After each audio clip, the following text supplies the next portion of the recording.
tout le monde, j'espère que vous allez bien. Je suis très contente de vous retrouver aujourd'hui pour une nouvelle vidéo qui va parler pourboire ou plutôt tip, comme on dirait ici. J'ai déjà évoqué le sujet plusieurs fois, vite fait, rapidement, mais là je me suis dit qu'une vidéo spéciale là-dessus pour ceux qui n'ont pas vu les vieilles vidéos que j'avais faites, ça serait cool. Ici au Québec, il existe ce qu'on appelle le salaire à pourboire, c'est-à-dire un salaire inférieur au salaire minimum en conséquence de recevoir du pourboire. Donc par exemple, les serveurs sont payés moins parce qu'ils vont recevoir du pourboire. Fait que donner un pourboire n'est pas obligatoire ici. Il n'y a pas une loi qui dit que tu dois donner un pourboire. Mais quelque part, tu te sens obligé d'en donner.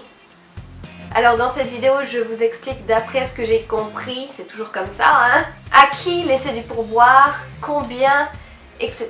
Donc j'en parlais tout à l'heure au restaurant. On parle ici d'un restaurant moyen, voire haut de gamme. Un vrai restaurant avec une serveuse pis tout là. Donc ici, les employés de restaurant touchent un salaire inférieur à un salaire minimum. Donc c'est sûr que quelque part, ils s'attendent à recevoir comme une complémentarité. Ça se dit-tu? Parce que le gouvernement considère que ce que tu donnes, c'est une partie de son salaire, donc il va être taxé là-dessus. Il est conseillé de donner environ 15% de ta facture avant les taxes. Donc ces 15% en général correspondent aux taxes que vous pouvez retrouver sur la facture. Donc vous avez juste à les additionner puis ça vous donne une idée de ce que vous pouvez donner comme pourboire. Puis si vous devez payer par carte, alors ça c'est toute une affaire, hein? Quand tu es étranger, je commence à m'y faire. On te demande de payer soit par montant, tu verras un petit signe de dollar sur la machine, ou soit par pourcentage. Tu peux sélectionner pourcentage et mettre 15% et la machine fait automatiquement le calcul. Et tu peux sélectionner le petit dollar pour laisser un montant que tu auras toi-même calculé. Mais dans les restaurants comme les buffets à volonté, où il n'y a pas de réel service, il est suggéré de donner environ 10% de la facture avant les taxes, toujours. Hein. C'est vrai que, pour être honnête, je n'aime pas ce système. Parce que en Europe, quand tu laisses du pourboire à quelqu'un... Excusez, j'ai encore ma voix du matin. On est le matin, je ne filme jamais le matin d'habitude. Bref. En France, quand tu laisses un pourboire à quelqu'un, c'est parce que tu le fais vraiment avec le cœur et que ça te fait vraiment plaisir de le donner. Parce que, wow, j'ai reçu un bon service puis tu le mérites vraiment. C'est pas parce que je me sens obligée parce que, pauvre de toi, t'es mal payé. Et je trouve ça un petit peu hypocrite parce que dans le fond, tu le donnes parce que tu t'y sens obligée puis... Je sais pas, je suis quand même pas à l'aise avec ça. Mais bon, c'est comme pour tout, c'est une question d'habitude. Hein. Peut-être que dans 10 ans, je dirais, ben là, c'est tout à fait normal. Mais bien sûr, si t'es pas satisfait de ton repas, par exemple, si t'as pas aimé le plat que t'as mangé, bon ça, on est d'accord pour dire que c'est pas la faute du serveur. Hein. Tu peux quand même lui donner un pourboire au serveur, c'est pas lui qui a fait ta bouffe. Hein. Par contre, si t'as eu vraiment un service pourri avec le serveur, ben là, c'est sûr que tu peux ne pas laisser de pourboire, mais c'est quand même rare. C'est quand même rare d'avoir un service pourri, surtout au Québec. Enfin, en général, les serveurs sont adorables. Pour ce qui est des livreurs, mettons tu te fais livrer de la pizza ou alors tu te fais livrer tes courses à la maison. Là aussi, il y a un pourboire à donner. Pour le livreur de pizza ou de restauration à domicile, il est conseillé de donner au moins 10% de la facture. Puis pour la livraison de tes courses, là tu peux donner $1. Ça c'est ce que j'ai trouvé sur internet. À l'hôtel, il est conseillé de donner $1 par valise à la personne qui s'occupe de tes bagages. Mais apparemment tu n'es pas obligé de donner du pourboire à la femme de chambre parce que ben là c'est vraiment sa job. Là.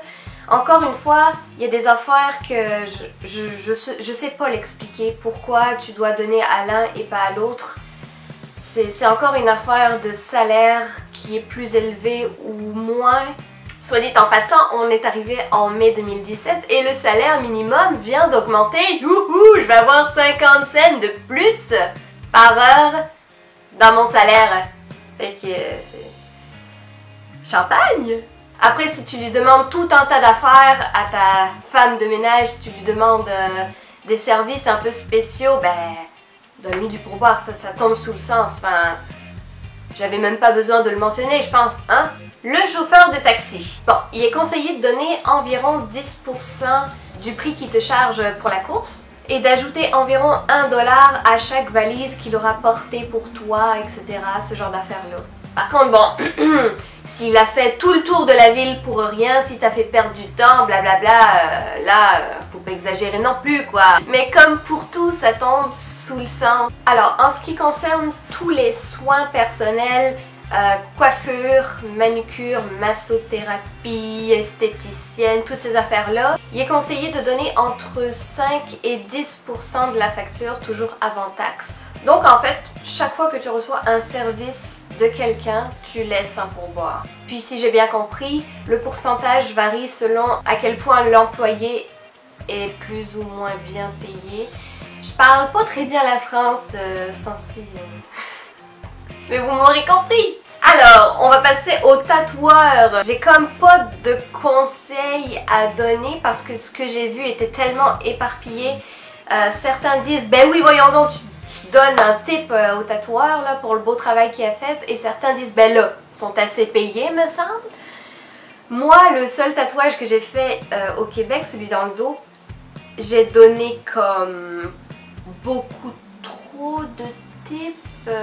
Ben oui, parce que j'avais vu qu'il fallait donner entre 18 et 20% de ce qui te charge comme tip. En fait, le tatouage me coûtait 350 puis j'y avais donné 500.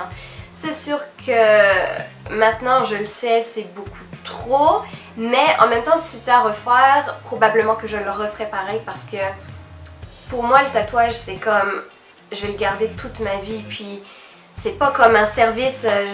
aller chez le coiffeur, là, un tatouage c'est comme de l'art, c'est comme, pour moi ça doit être valorisé. Donc si c'était à refaire, pour le beau travail qu'il m'a fait, probablement que je lui donnerais au moins un 100 $ de plus.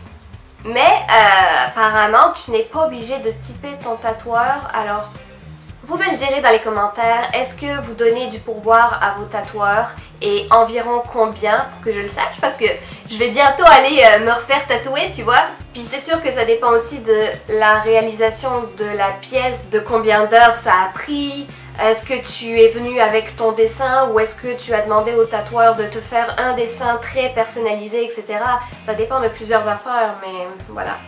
Bon, j'espère que j'ai éclairé un petit peu votre lanterne. J'ai éclairé la mienne en même temps en faisant les recherches. J'espère que la vidéo vous aura plu. N'hésitez pas à vous abonner à ma chaîne s'il vous plaît. S'il vous plaît, rejoignez notre belle communauté.